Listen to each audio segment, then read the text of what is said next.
Magandang araw, ito ang lagay ng panahon ngayong February 5, 2026. Ngayong umaga, mararanasan ng bahagyang malamig hanggang preskong simoy ng hangin dahil sa patuloy na epekto ng amihan o northeast monsoon, lalo na sa hilagang at gitnang Luzon.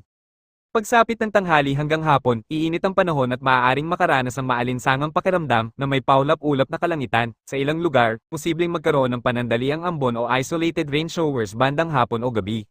Pagdating sa hangin at karagatan, patuloy na magiging katamtaman hanggang malakas ang hangin sa silangang bahagi ng bansa at katamtaman hanggang maalong dagat, kaya pinapayuhan ang maliliit na sasakyang dagat na mag-ingat. Update sa bagyo, sa ngayon, wala pang bagyong direktang nakaaapekto sa bansa pero patuloy na binabantayan ng pag-asa ang mga cloud clusters at posibleng low pressure area sa labas ng Philippine Area of Responsibility. Pinapayuhan ng lahat na manatiling alerto sa mga susunod na abiso.